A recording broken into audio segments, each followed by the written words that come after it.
But starting off with that theory and practice, the ending of a session, or the art, Rory, of closing a therapy session. Is it an art? It is an art. It is an art, Ken. And I think it speaks to something called deliberate practice. And that was a term, I guess, that first came into the vocabulary of psychotherapists in 2016 with the publishing of the book Deliberate Practice for Psychotherapists, A Guide to Improving Clinical Effectiveness. And it was written by an American counselor called Tony Rausmarini, if I pronounced his name correctly. And what deliberate practice really is to be really thoughtful of how you work, how you use any of the skills or approaches within therapy, and getting feedback on them and developing them and honing those skills, getting that craft really a really high quality point, if you like. I'm thinking of someone who's a furniture maker or a cabinet maker, beautifully finishing off the work that they do. So it's absolutely lovely. And, closing a counselling skills session, as we both know, Ken, certainly for students can be tricky. There's a lot of pitfalls. And the first observation I'm making, I don't know if you'd agree with me, Ken, is that when we think of closing a session, we need to be thinking of that right from the beginning of our engagement. And that can be something as simple as having a clock or some kind of time measuring device behind the client, because there's nothing worse, is there, than not knowing how long you've got. Yeah. And we, as humans, we're not very good at counting the time. I mean, there must be some people who've got a chronometer in their head, but generally speaking, I don't know about you, but I need some kind of time measuring device. And we don't want people looking at the phones or looking at the watches when they're, connected with a client. We don't want to be in a situation where we're dropping out of process. So just I used to take a little alarm clock with me and switch the alarm off, obviously, and have it placed behind the client so that when I was looking at the client, I could just slightly look away and see what the time is. So setting up, the ending in advance, thinking forward and using that deliberate practice, I think is essential as a first point, Ken. Oh, yes. And I guess, each and every session we hold is going to have an endpoint to it. And we would generally contract before we even start working with a client with how long a session is. But a client can have material that they're bringing. Sometimes, and you were speaking about students, Rory, I know from students that we have taught, may suggest, I didn't want to interrupt, and it was okay for me to go 5 minutes over, and it was okay for me to go 10 minutes over. And of course, we're speaking about moving past boundaries that have been set in. When we first contract with that client, we say maybe they have 60 minutes within a therapy session. Within mine, I would say that'll be 5 minutes to say hello and check in, and then I'll let you know 5 minutes before the ending so we can kind of wrap that up. So we kind of contracted to that therapeutic time that we're going to be spending. And when we overrun of that, we are starting to move those boundaries. And what kind of a signal might that send to the client? And I understand we may be willing and we may want to maybe be there. We might not have another client coming after that.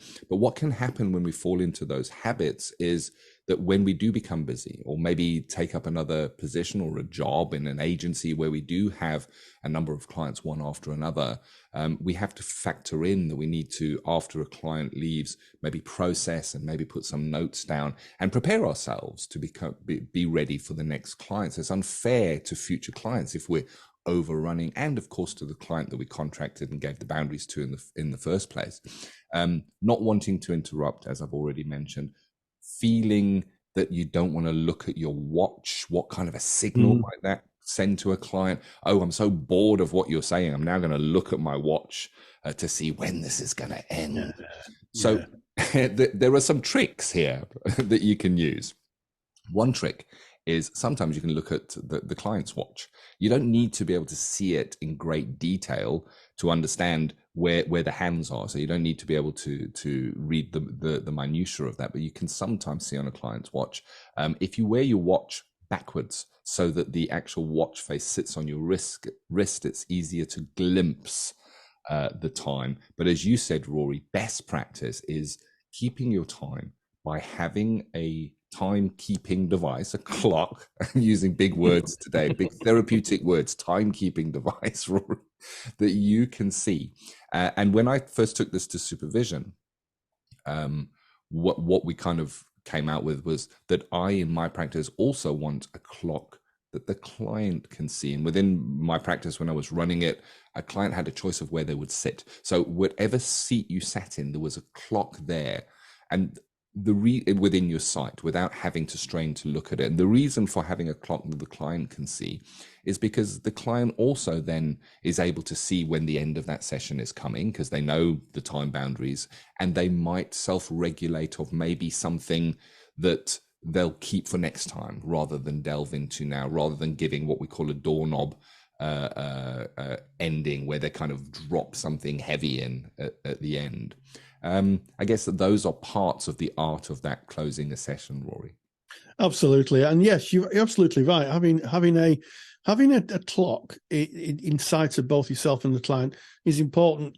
Absolutely, the reasons you've outlined, Ken, which is so both people are aware of the time, but also so the client can self-regulate, because when the client is in process and talking about things that are really, really hard, at the end of the session, they have to return back to their lives. They have to, leave your practice rooms, or if you're online, they'll have to turn off whatever, Zoom or whatever device they're using to contact you online, and they'll have to re-engage with their own lives. And I think it's really important that as a therapist, you're thinking about kind of winding the session down, bringing them back into that area where they can re-engage with their lives, and both of you finish, and the client goes off and catches a bus to go home, or picks their children up, or goes shopping, or does whatever people do when they leave therapy. And that is another reason why it's so important that we keep time, because client may have something else to do. They may have squeezed that hour in, and after the hour, they may leave, and they may, say, go and pick the kids up, or go shopping, or go home, or go back to the office. So it's really important that we keep that hour in. And I think also mentioning how long the session is at the beginning of the session, saying, we've just got 50 minutes, and I'll give you an indication as we come into the end. I'll just remind us both, I guess, that we're coming to the end.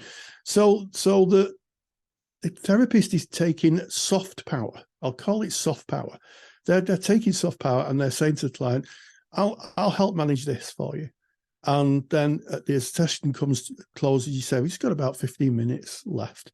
And it's a point where the client can say, well, I've only got 15 minutes with the therapist, so what do I need to do? And it's giving control back to the clients, as opposed to just letting them free flow. And you get to the end, and they're still stuck in process, and they've got to go out into the world. So it is deliberate practice. It is, I'm going to use the term, using soft power to kind of bracket the process.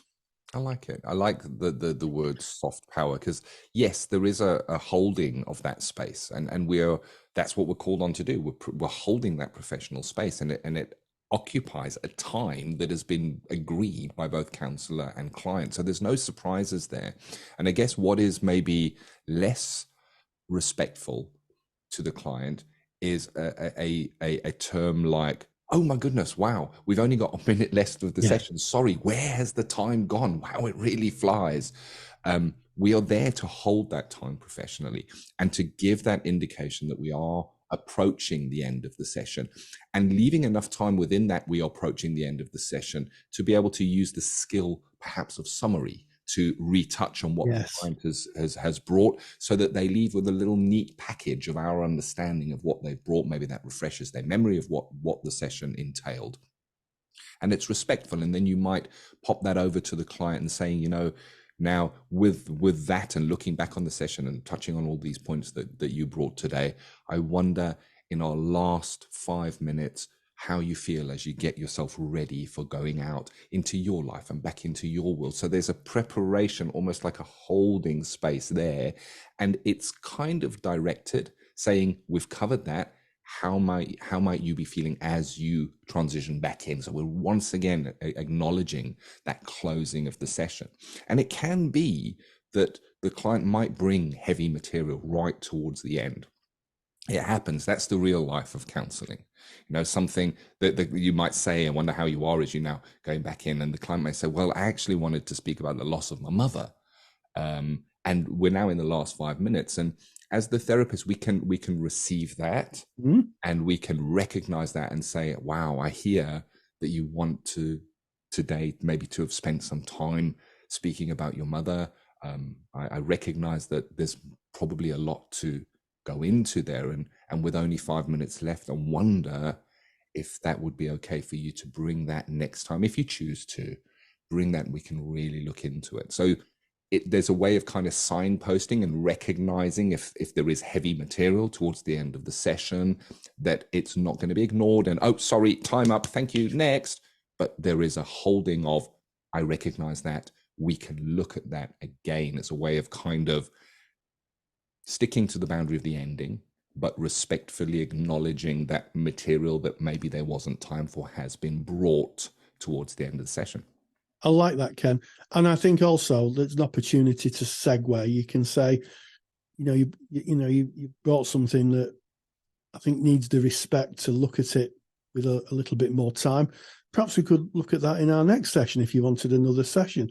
And then, the client could say yes. And then when you start the next session up, if you've said that, if you both agreed it's to be inspected and looked at, you might start the next session by saying, I'm aware that at the end of the last session, you talked about, the death of your mother. And I just wondered if that was something you wanted to speak about. It's up to you. And the client can say yes or no. And I think that's useful. And I think one of the things that, Ken and myself have observed, which is a bit of a rookie error, is that over helpful counsellor who comes to the end of a session, really wants to help, really putting heart and soul into the session, and says, is there anything else? Yeah. Is there anything else you want to talk about? And I can remember observing a counselling session, counselling skills session as a tutor. Wonderful, absolutely wonderful. Came to the end, just closing on time. I thought, this is going to be great. And the person who was in the role of helper, counsellor, said, is there anything else that you need I can help you with? And the person went off on another tangent, and the student looked at me and said, well, what do I do now? Yeah. And I said, well, what would you do?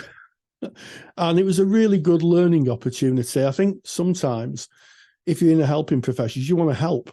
And, client comes to the end, can I give you any more help? Because I want to help. And sometimes just being a bit, taking the foot off the power pedal and applying the handbrake is, to use a motoring term, is sometimes more useful than just speeding ahead. It's an interesting and important part of practice, ending a session, and I think it does fall under deliberate practice, Ken. Strategizing, thinking about it before you engage with the clients. Definitely. And I think part of that deliberate practice and looking at the art, and I love the word you've chosen, the art of closing a session, Rory, is to recognize that there may sometimes be high emotion within the client. The client may have brought material that is heavy, and they may be emotionally distraught. They may feel worse than when they come in the first place. So having that ending time, those 15 minutes, those 10 minutes, whatever you decide within your practice, that's time where you might work on how that person might deal with that outside of the therapy room until we next meet. It might be a time where you might need to make a referral if something has come up. The ending is a really important part of the session, and it can take on many different flavors. I think of songs as an example. Some songs play and then they just stop, some fade out, some of them will go back into recurring verses. There's different ways of doing it, and you need to find what's right for your practice, but also recognize what is right for the client, the idiosyncrasy of the clients that will sit in front of you. They're all going to be different and react differently to the endings. Deliberate practice, I think, is the big word, Rory. Yeah, that's definitely the takeaway. And deliberate practice means practicing, honing. Yeah. If you're a student, it's about getting feedback. I've always said feedback's the breakfast of champions, and getting feedback. And also, if you're, a qualified practitioner, or if you're a student and you're in your placement, take endings as a topic to supervision. Explore and examine how you're ending. I know some people take recordings in. It sometimes happens, but I think it's important to focus on those skills. And I like how you've mentioned bringing in other skills, so summarizing, use of questions, silence. All very, very important when we're bringing things to an end and getting the client ready to re-engage with the life outside therapy. Really important. It is. And as we come to the end of this topic, see what I did there, Rory? You did. It's really good, Ken. We have a handout for you. Rory created a super duper handout. It is called Closing a Counselling Session. It's a little PDF that you can download. If you want to get that handout on closing a counselling session, go to counsellingtutor.com. That's our mother website. That's where Rory and I hang out on a day-to-day basis. Click on the podcast tab, make your way to episode 254. That's today's episode. Right there on the page is all the show notes, links to more detailed information on the topics Rory and I speak about. But right there at the top, you can actually download free of charge the little PDF handout on closing a session that Rory has made for you.